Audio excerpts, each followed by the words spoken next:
Ay, perfecto. Ya podemos verla, ¿verdad? Muy bien. El día de hoy vamos a abordar lo que es toma, manejo y procesamiento de muestras. Ahora bien, ¿cuáles son los temas que vamos a tener en este módulo? Vamos a ver los métodos de recolección de sangre, que es la venopunción, conservación, anticoagulantes y transporte de las muestras, y los errores preanalíticos comunes y pues también cómo evitarlos. Ok, la toma de muestras es un método donde nosotros obtenemos un material biológico, en este caso sangre, de un individuo. Este puede aportar información corriente o confirme el diagnóstico o evolución de la enfermedad. Para ello es importante la adecuada toma, manejo, identificación y transporte de nuestras muestras. Ahora bien, con lo que sabemos en este preciso momento, me gustaría que viéramos un video. A partir de este video, me gustaría que participaran y me podrían decir, consideramos que está bien, ¿qué nos parece? Eh, Voy a hacer tantito.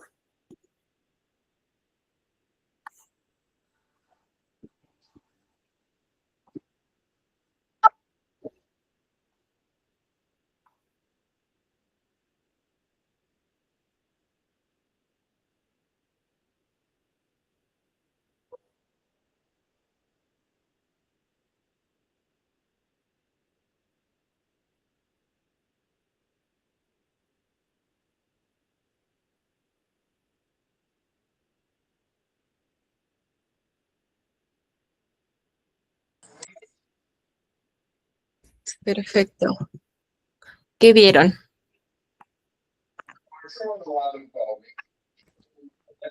Consideramos que estuvo bien, que fue una adecuada toma, con lo que nosotros sabemos en este momento.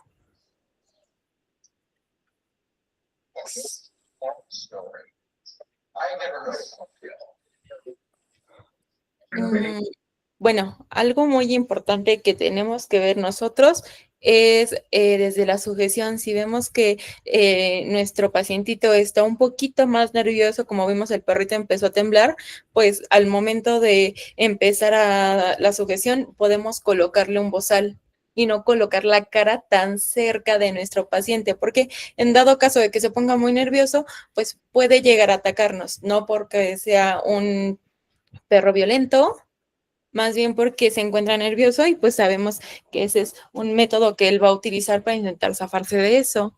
Vimos cómo colectó la muestra, traía guantes, no traía guantes, eso es algo que No, vamos, ok, y usualmente cómo se tienen que tomar las muestras, con o sin guantes. con Ok, guantes. Con perfecto. guantes. Perfecto. Y vimos cuando jaló el émbolo de la jeringa que quedó un poco, ¿cómo se llama? Ni siquiera estaba ya sacando sangre, únicamente estaba jalando un poco de aire. ¿Eso está bien?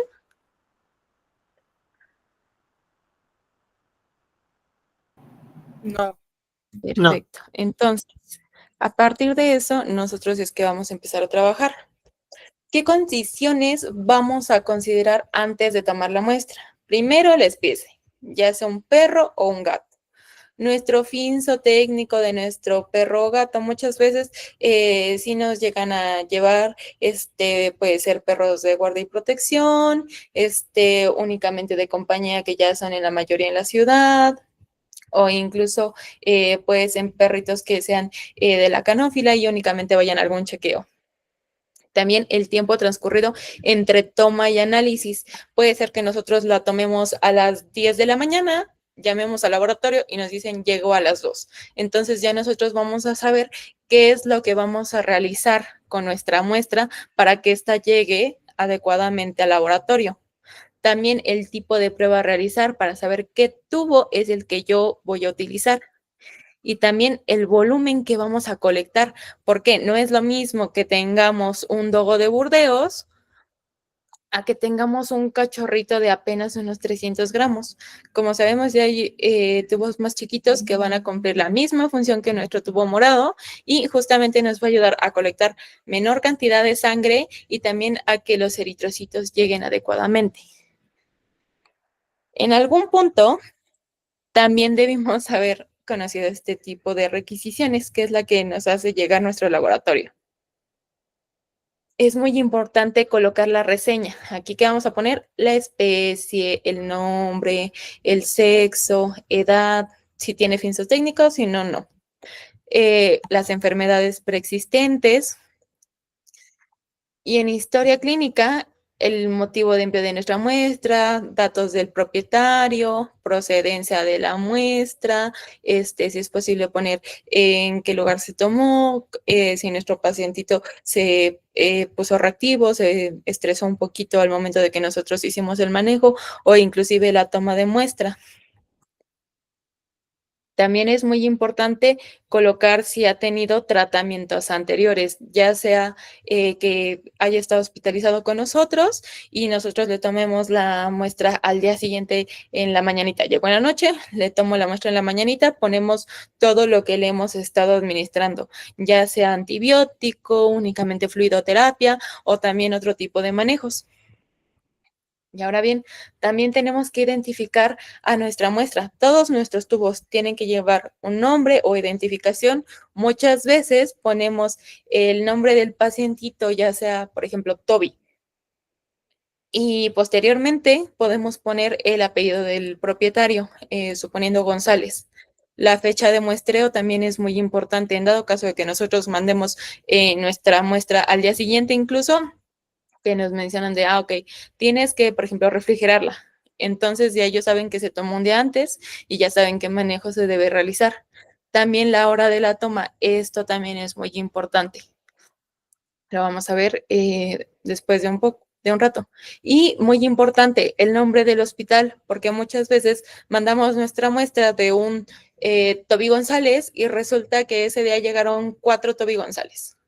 Entonces es muy importante nombre del hospital, nombre de la clínica, nombre del MBZ remitente, porque pues al momento en el que se lleva nuestra muestra, pues se la pueden llevar con todas juntas en una gradilla o donde sea que se las lleven.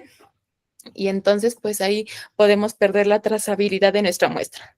Entonces si nosotros enviamos con toda esta información, al momento de que llegue la muestra, ya van a saber que fue de nuestra parte.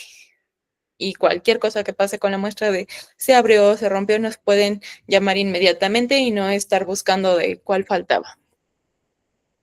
Ahora bien, vamos a tener 9 pasos para la obtención de nuestras muestras. Estos van a ser muy importantes y los tenemos que seguir al pie de la letra. Primero, esto es algo que muchas veces no hacemos porque es algo que ya damos por default, pero es necesario, es verificar las condiciones y vigencias del material para la toma de muestras. No sé si hemos visto nuestros tubos Vacutainer que justamente tienen la fecha de caducidad. Hay que ver que no se encuentren caducos, que no se encuentren abiertos, incluso que la taparrosca esté bien selladita. Luego vamos a preparar adecuadamente nuestro material y equipo. Lo vamos a ubicar al alcance. Si vimos en el video qué estaba pasando, únicamente teníamos una pequeña pipeta, posiblemente con alcohol, quiero creer, y ¿dónde estaba sujetando la jeringa? Con la boca. Imagínense, podría haber pasado algún accidente y entonces, pues, realmente no es el lugar adecuado. Tampoco vimos si tenía torundas, no hizo un lavado previo, tampoco rasuró un poco más o inclusive echó los pelitos un poco hacia atrás. Eso es muy importante. Y en dado caso de que imagínense que hubiera sangrado posteriormente, pues hubiera tenido que cerrar todo con las manos y pues se hubiera manchado también de sangre. También seleccionar y rotular adecuadamente los contenedores. Hay que saber qué es lo que vamos a mandar. Quiero mandar una bioquímica, quiero mandar un hemograma y quiero mandar pruebas de coagulación. Entonces ya sé que voy a ocupar un tubo morado, un tubo azul y también voy a ocupar un tubo rojo. Ya los tengo que tener a la mano y no cuando ya tenga mi muestra en la jeringa, ya me pongo a buscar mis tubos. Y también vamos a seleccionar el sitio adecuado para la toma de la muestra de acuerdo al procedimiento a realizar. Puede ser que tengamos un pacientito muy pequeño que esté ahí porque tuvo una enfermedad infecciosa y ya, ya se ocuparon las dos venitas cefálicas. eh, Podemos guardar una de las yugulares en dado caso de que sea necesario canalizarlo ahí. Podemos utilizar la otra para hacer nuestra toma de muestra. Y ya si eso no se puede, utilizar los tubos más pequeños y colectarlo de la safena.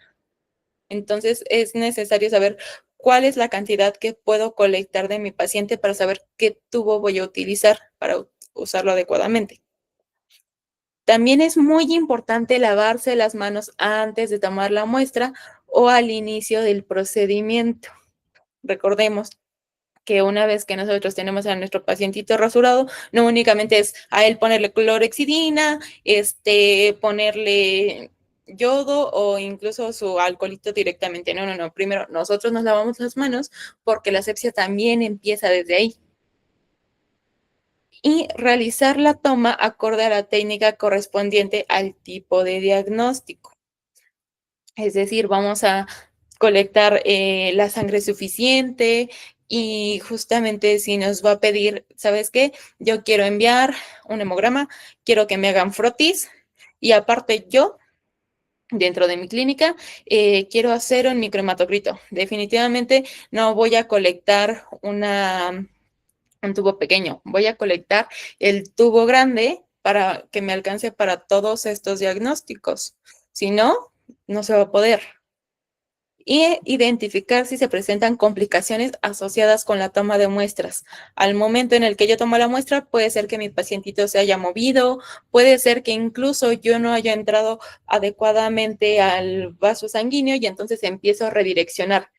O saco una pequeña gotita, empiezo a redireccionar para encontrar nuevamente.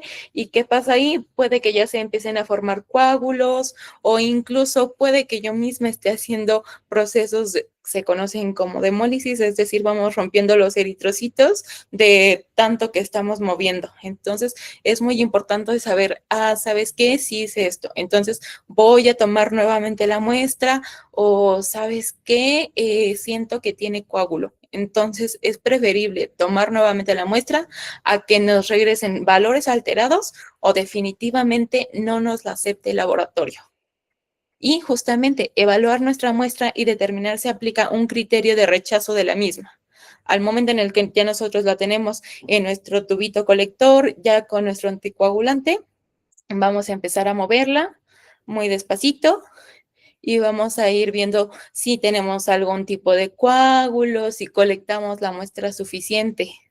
Eso es muy importante para saber si es necesario tomar la muestra nuevamente o con esa muestra es suficiente. Y también vamos a evaluar la muestra, justo. Y entonces, esto es lo que tiene que pasar cuando nosotros tomemos una muestra.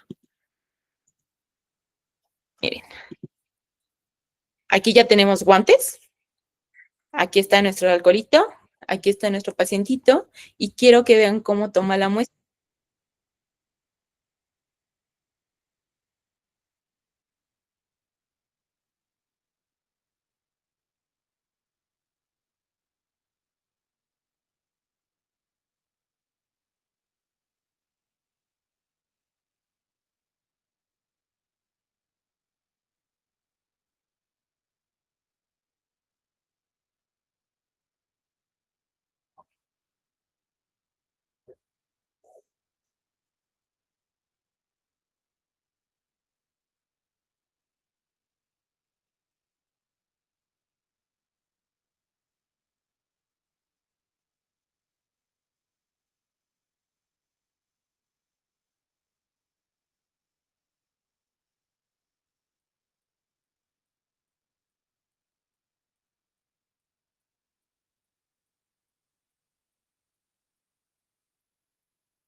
Ok, si nos damos cuenta aquí, ¿qué es lo que pasó? Ya tenemos guantes, tenemos todo a la mano y algo muy importante, al momento de manejar a nuestro pacientito, ¿qué pasó?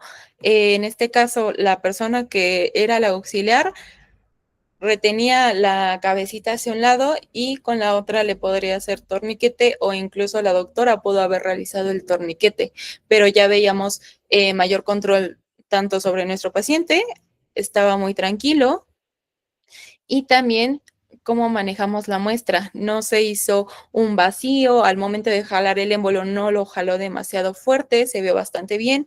Entonces, eso es algo que nosotros tenemos que llegar. ¿Ok?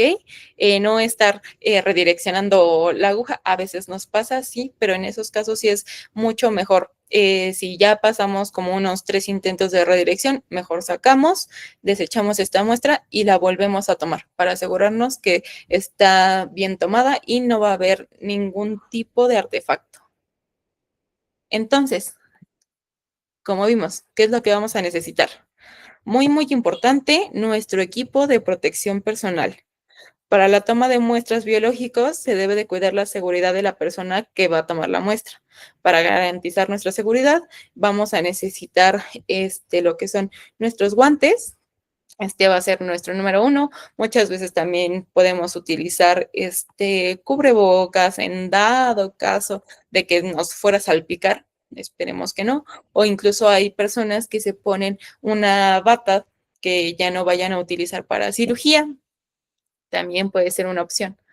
También el equipo de limpieza y de asepsia. Este material tiene que cubrir desde que nosotros nos lavamos las manos, ya sea con nuestro equipo especial para los jaboncitos quirúrgicos, incluso podemos utilizar una barra de jabón común y corriente, no importa. El punto es tener las manos limpias. Para nuestro pacientito, muchas veces que utilizamos el básico, una torundita con yodo, la pasamos, acuérdense, se pasa una vez como barrido de arriba hacia abajo. Si nosotros la pasamos varias veces, si hay suciedad, pasamos una y otra vez la suciedad en lugar de retirarla. Entonces, desde una sola intención, barremos de arriba hacia abajo con nuestra torunda. Posteriormente nos esperamos un poco, como un minuto. Teóricamente el yodo menciona que se tiene que dejar 2 minutos para que actúe y se aplica una torunda con alcohol, de la misma manera como barrido de arriba hacia abajo. Muchas veces ya lo que solemos utilizar es clorexidina en lugar del yodo. Entonces pasamos igual, podemos pasar una torunda o incluso podemos pasar una gasita, la doblamos a la mitad, le ponemos nuestra solución y entonces bajamos como barridito. Esa la podemos dejar 1 minuto o 30 segundos. Posteriormente ponemos nuestro alcohol, esperamos a que se seque y realizamos nuestra toma de muestras. Ahora, también hay que tener nuestro material de contención y de protección. En el caso de perros podemos tener bozales de canasta o, si lo preferimos, bozales de tela. El punto es siempre tener bozales. Incluso en dado caso de que no tengamos o incluso no tengamos del tamaño de nuestro paciente, podemos llegar a utilizar cuerda como piola, que es un poco más dura y la podemos utilizar bastante bien al momento de sujetar a nuestros pacientitos.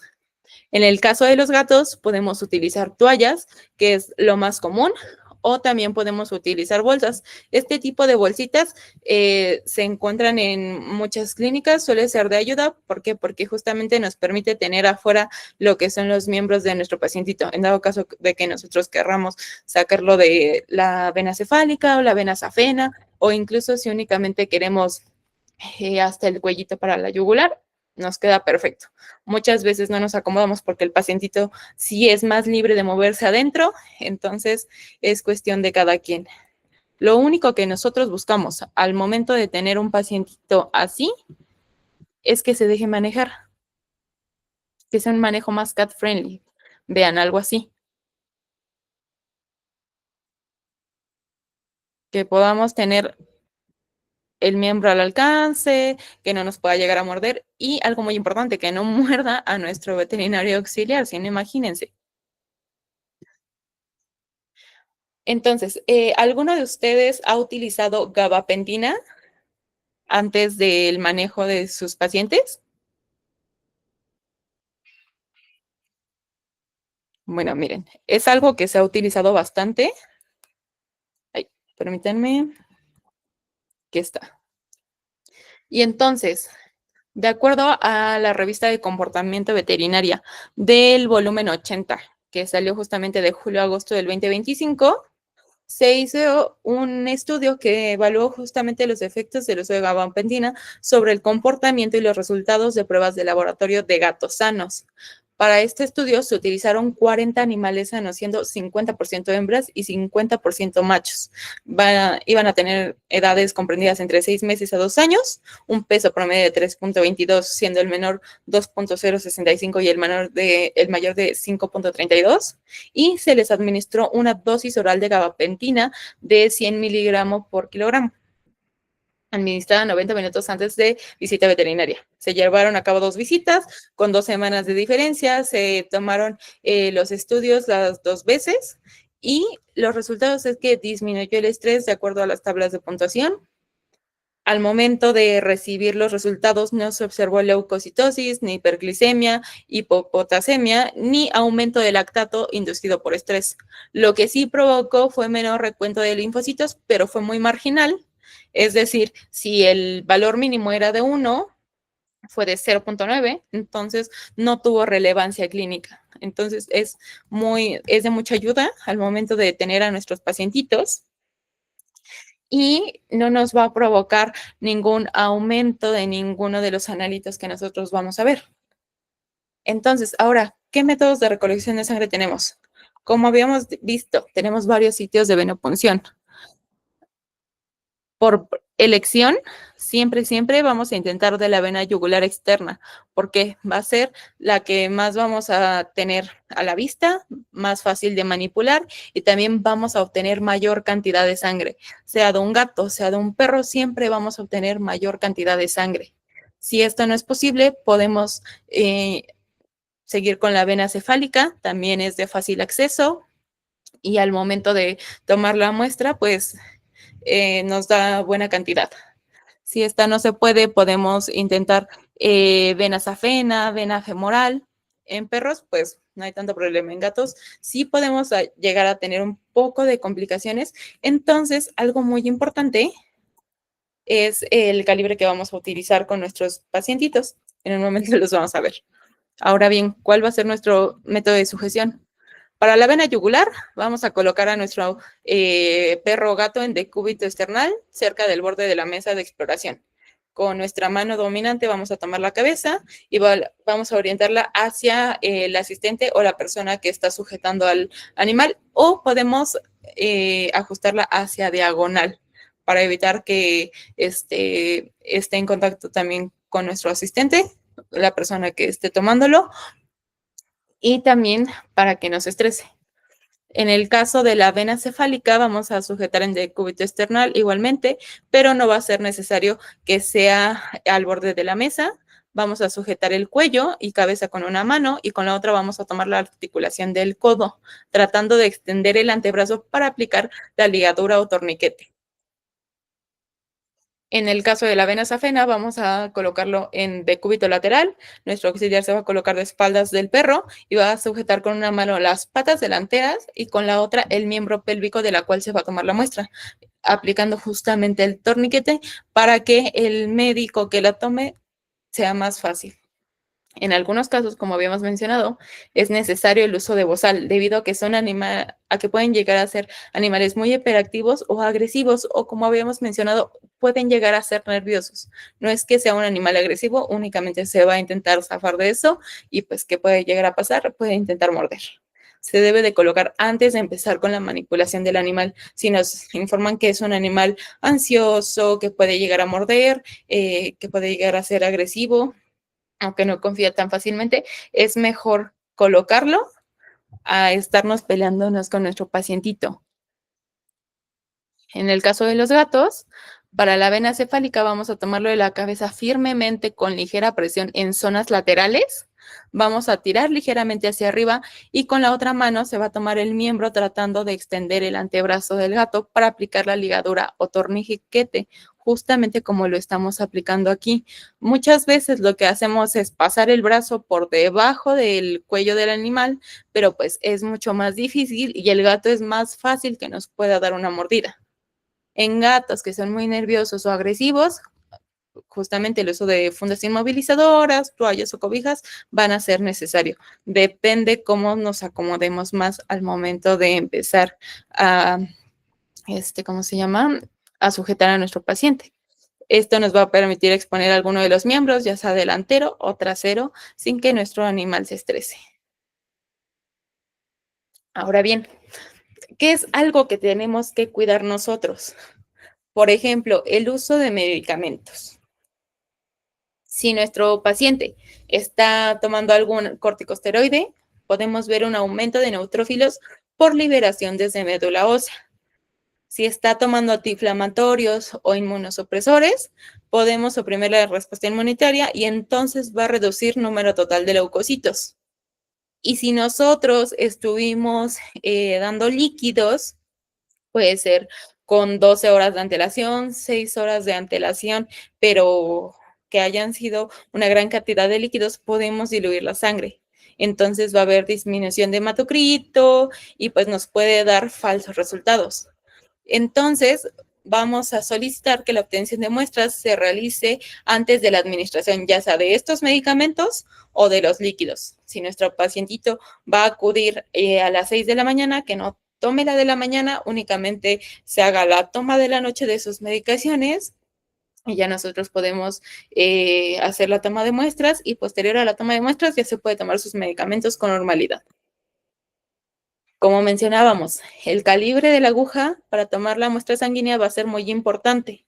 Aquí tenemos esta pequeña tablita y en esta tablita, que es lo que nos va a decir el calibre de la hoja, de la aguja, qué colores y a qué animalito nos va a pertenecer. En nuestro caso, podemos utilizar para gatitos la de insulina, el de calibre 22, suele ser negro, podemos utilizarlo en gatos, en cachorros, el verde que es el 21 en perros, al igual que el 20 que es el amarillo. Eso es para perros de unos 50 kilos, 30 kilitos. El negro lo podemos utilizar para perritos de unos 12 kilitos, como un schnauzer, o gatos de 3 kilitos, 5 kilitos. Ahora sí que es como nos acomodemos. Si ya nosotros tenemos algún tipo de regla o hemos visto que al momento de que tomamos la muestra, de acuerdo a cómo nosotros vemos el calibre de la vena y el calibre de nuestra aguja, está perfecto. Mientras no causemos hemólisis y no nos regresen nuestras muestras, está perfecto. Poco a poco vamos a ir aprendiendo cómo es, qué tipo de aguja vamos a utilizar en cada uno de los animales. Entonces, ¿qué vamos a hacer? Antes de iniciar la punción, dejamos que se seque el algoholito que se utilizó. Después, vamos a evitar usar agujas de menor calibre. ¿Por qué? Porque al momento en el que yo jalo mi émbolo, va a ser más difícil que pasen los eritrocitos, que pase nuestra muestra de sangre. Entonces, voy a tener que aplicar mayor cantidad de fuerza, puedo hacer vacío, puedo hacer que se rompan mis eritrocitos y causar hemólisis. Entonces, siempre tratar de que sea de acuerdo al vaso sanguíneo de mi pacientito. Luego, vamos a punzar la vena con el bisel hacia arriba, con un ángulo de por lo menos 30 grados. Acuérdense, siempre, siempre, siempre vamos a poner el bisel hacia arriba.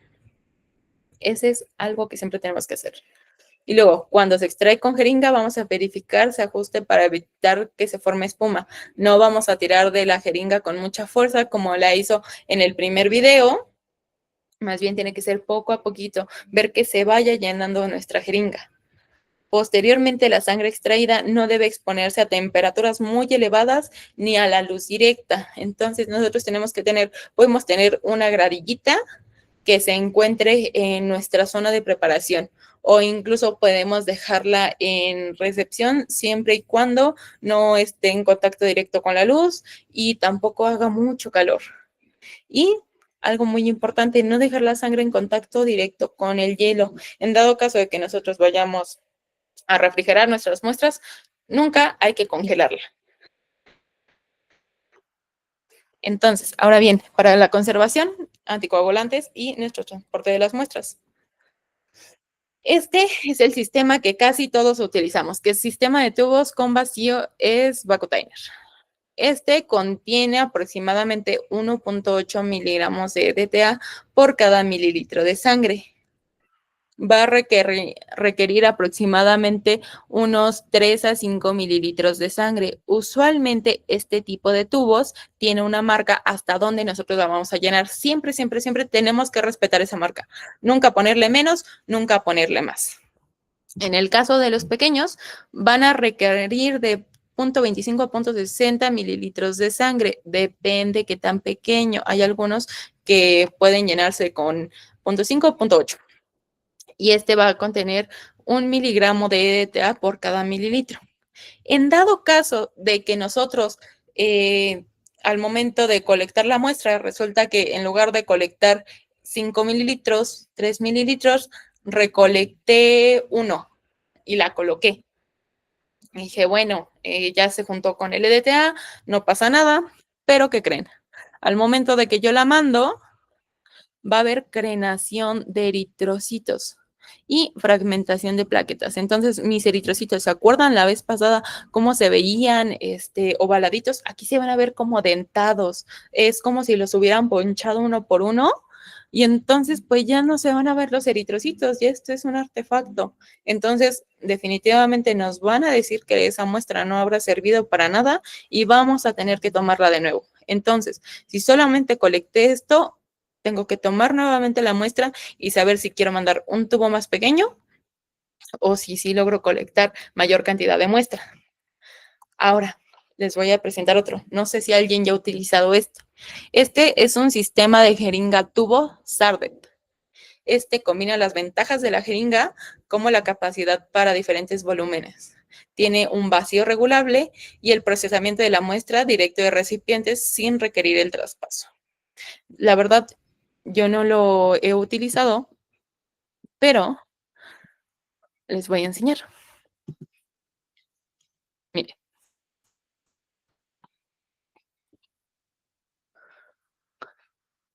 Trae directamente lo que es la aguja. Nosotros lo ponemos con el bisel hacia arriba, acuérdense, siempre, siempre, siempre. Y entonces, ¿qué es lo que viene haciendo? Nosotros vamos a ir jalando para nuestra muestra. ¿Ya ven? Así, y justamente lo vamos regulando. Y ya nos dice, por ejemplo, si tiene una capacidad de 3 mililitros, 2 mililitros, únicamente vamos jalando. Al momento de llegar a 2 mililitros es como de perfecto, saco y tapo directamente. Ya no tengo que estar haciendo el vaciado hacia mi tubo Vacutainer y ya no tiene que estar pasando tanto tiempo. Es bastante bueno, es muy práctico. Ahora bien, vamos a pasar con los anticoagulantes. ¿Qué es un anticoagulante? Bien, son sustancias químicas que van a impedir o retrasar la coagulación de la sangre, de manera que facilitan la manipulación. El fraccionamiento de la sangre, es decir, puedo tener para mi hemograma, puedo tener para mis frotis y puedo tener para un hematocrito y el análisis de la muestra. Ahora bien, ¿qué es lo que buscamos que haga el anticoagulante? No alterar el tamaño de las hematías. Es decir, quiero seguir viendo mis ovalitos. No producir hemólisis, no romper a los hematíes. Evitar al máximo la agregación plaquetaria. No alterar la morfología de los leucocitos, que es algo que me interesa ver. Y, obviamente, conservar la muestra. Dentro de estos, ¿cuáles tenemos? Tenemos al EDTA. ¿Qué es el EDTA? Es un ácido etilendiaminotetracético. Este es un quelante de calcio, que quiere decir lo secuestra. Entonces, al fijarlo, impide la activación de la trombina, que es la protrombina, la conversión de fibrinógeno en fibrina, es decir, impide la coagulación sanguínea. Las ventajas de este es que proporciona muestras para amplio rango de análisis de laboratorio. Lo podemos utilizar para muchísimas cosas, desde biología molecular, estudios cuantitativos y cualitativos de células sanguíneas mediante frotis, también para estudios inmunohematológicos. Entonces, si queremos mandar una muestra que tenga un amplio rango, podemos mandarla sin ningún problema en EDTA. Siempre se va a usar. Otro anticoagulante que tenemos es heparina. Este es una mezcla de glicosaminoglicanos con número variable de residuos que les dan cargas negativas. Este va a inhibir la activación de protonbrina a trombina, va a evitar la formación de fibrina a partir de fibrinógeno. Y la heparina sódica se utiliza para el recuento celular, únicamente la heparina sódica. Entonces, ¿qué va a hacer? Lo único malo es que hay degeneración nuclear de los neutrófilos, no es apta para inmunohematología ni test de COMS. En el caso de citrato, que es citrato trisódico, este va a impedir que el calcio se ionice, es decir, evita la coagulación. Este también secuestra el calcio, pero este sí es reversible. En el caso del EDTA es irreversible. En este caso nosotros volvemos a poner calcio y entonces ya puede haber coagulación. Por eso es que los citratos se utilizan para pruebas de coagulación. La proporción que se utiliza es una parte de 3.8 o 3.2 de solución acuosa de citrato trisódico y 9 partes de sangre. Lo malo de utilizar los citratos es que produce contracción de los eritrocitos al ser una solución acuosa, diluye el plasma. No sirve para ver la morfología celular y desarrolla hematíes dentados y artefactos. Entonces se pueden ver como hace un ratito, que parecían como baloncitos ponchados.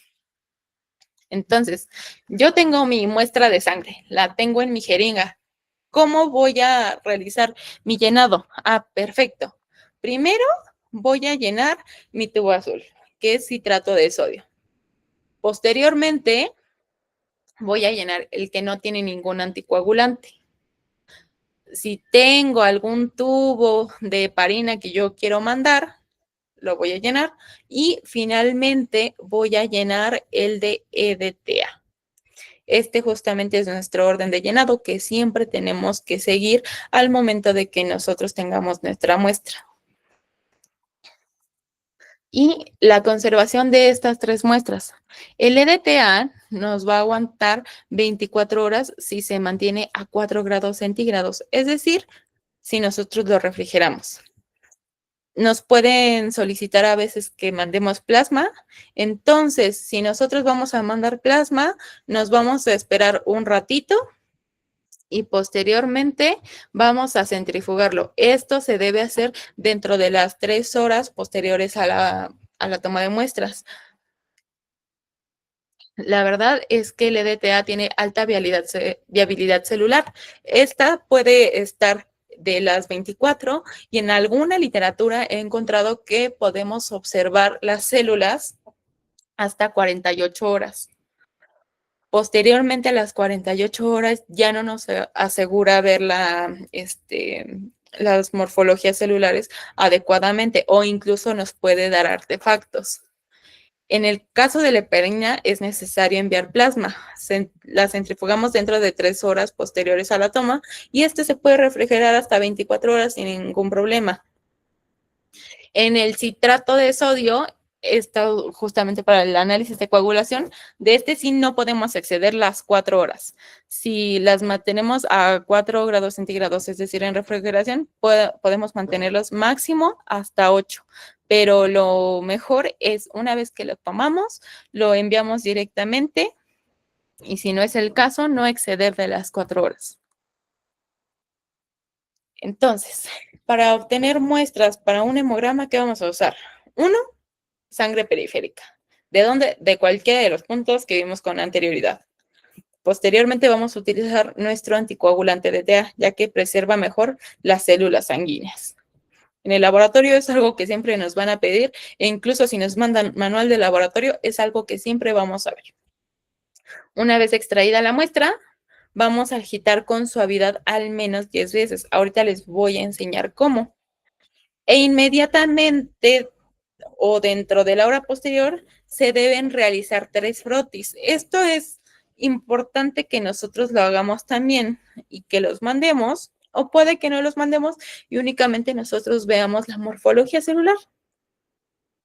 Luego la conservamos, podemos conservarla 2 horas a temperatura ambiente, que sería de 15 a 25 grados, o podemos dejarla en refrigeración, no puede ser más a 2 horas. También podemos hacer nuestro hematocrito, medición de proteínas y fibrinógeno. Esto va a ser dentro de la siguiente hora.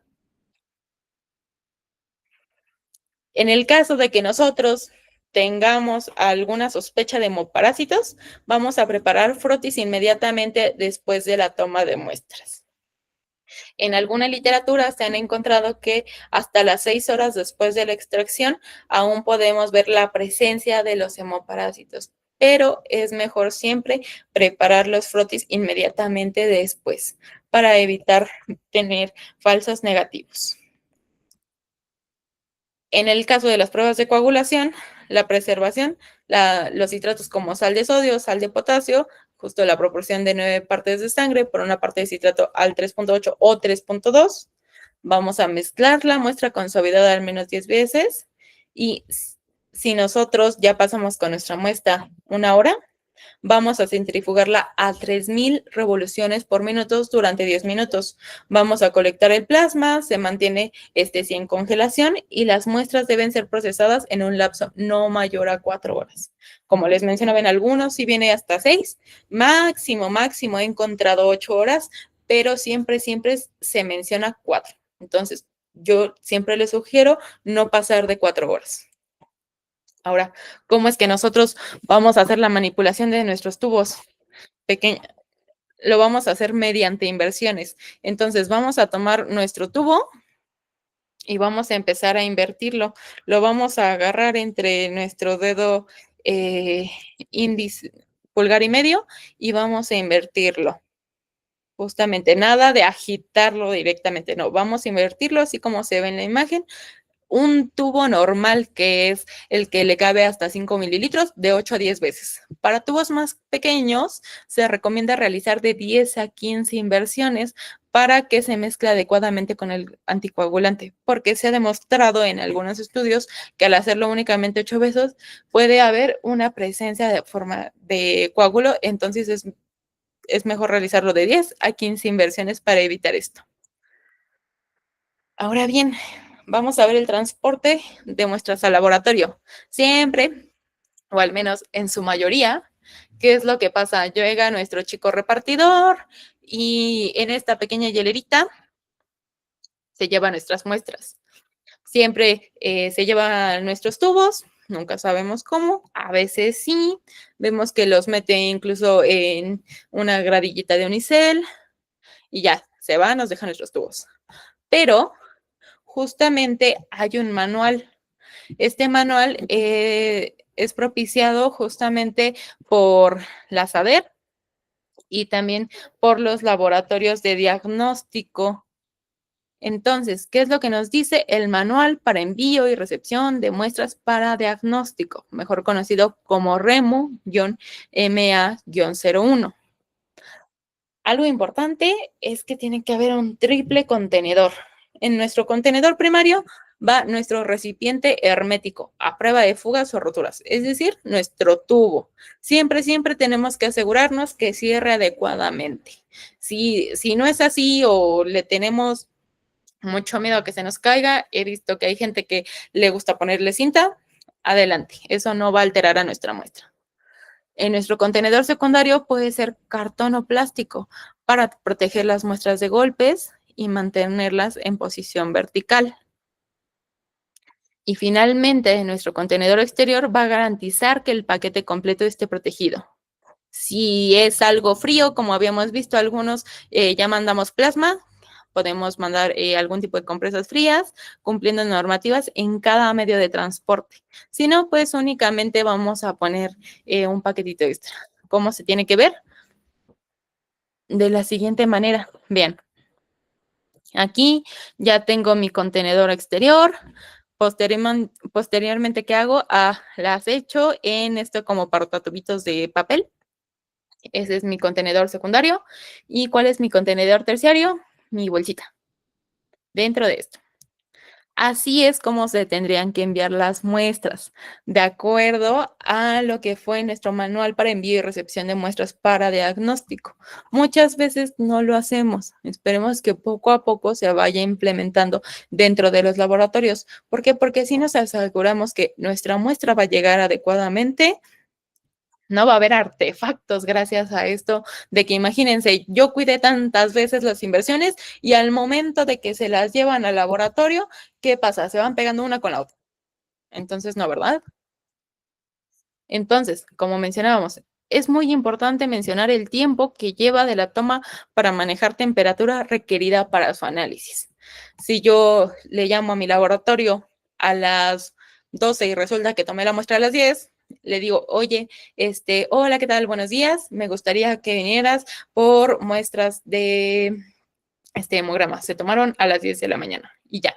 Preguntar si es necesario realizar algo más o incluso si es que ellos necesitan traer refrigerantes o algo así. Y los documentos y correcto etiquetado de la muestra, como lo vimos al principio. La requisición con la reseña, la anamnesis, nuestros tubos bien rotulados, siempre, siempre, siempre utilizando marcador permanente, no de agua, porque se pueden llegar a borrar y entonces al momento de llegar nunca sabremos de quién fue la muestra y entonces se suele desechar.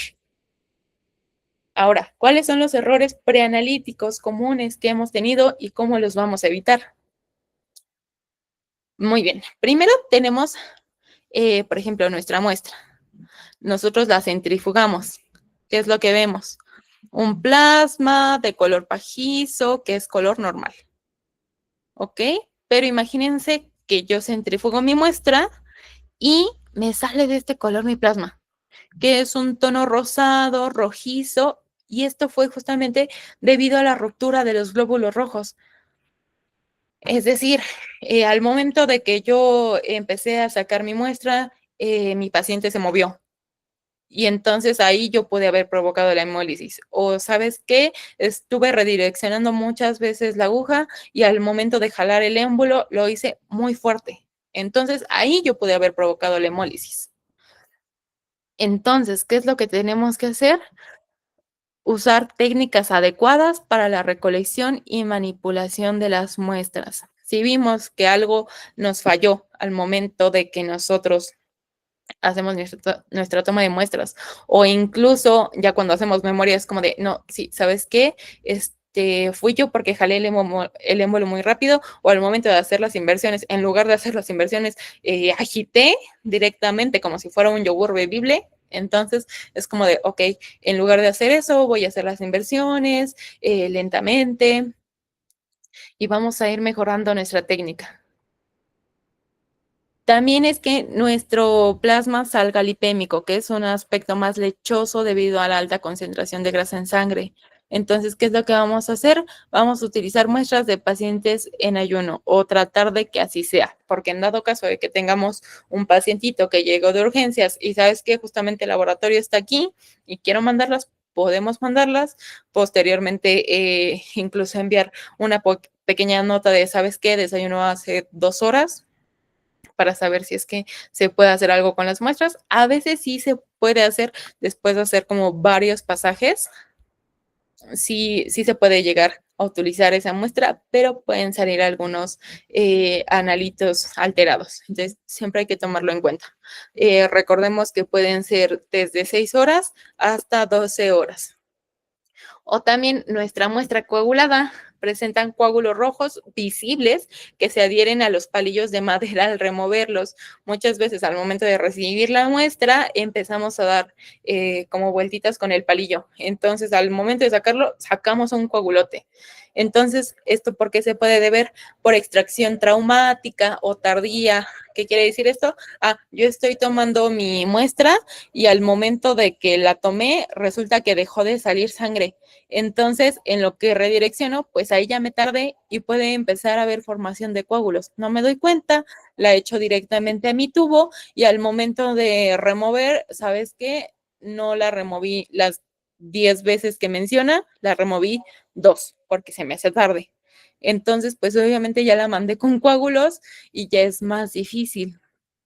Entonces, ¿qué es lo que tenemos que hacer?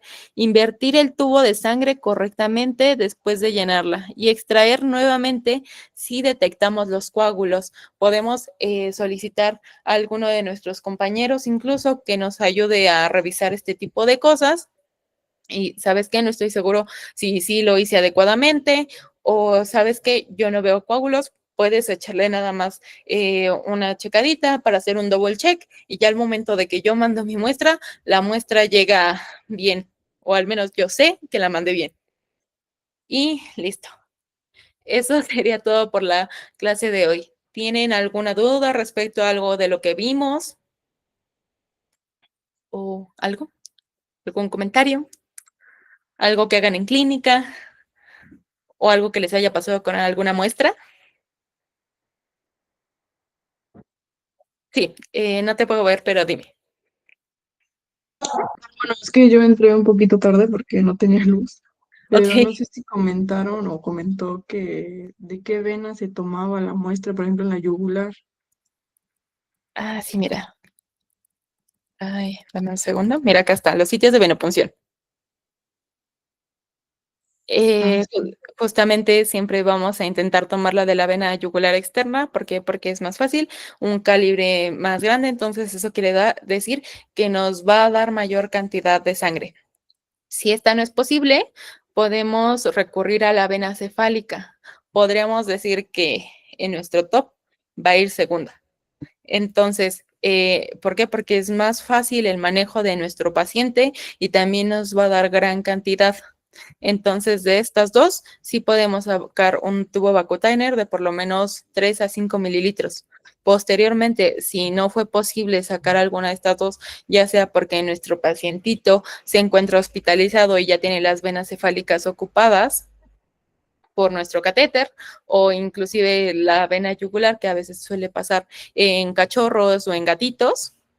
Podemos intentarlo en vena femoral o en vena safena. En perros es bastante fácil, es muy práctico. En gatitos suele ser un poco más difícil, un poco más tardado. Entonces, en esos, en gatos, si nosotros vamos a utilizar la venita femoral, sí te aconsejo que utilices agujitas más pequeñas. Si puedes, la de 23, que es como la de insulina, para evitar justamente esto, que haya hemólisis, que haya coagulación. Eso es muy importante, ¿vale? Ok, sí, gracias. Sí. Eh, ¿Alguien tiene alguna otra duda? ¿No?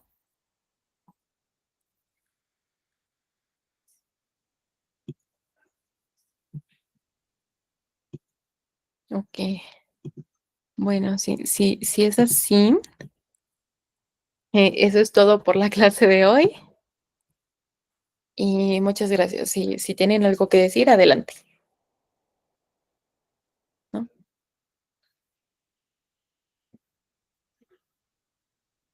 ¿Mm?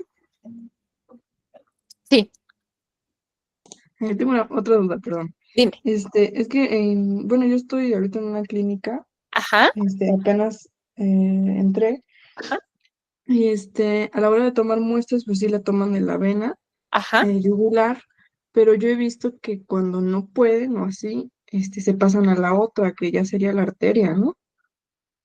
¿Cuál otra? Dime.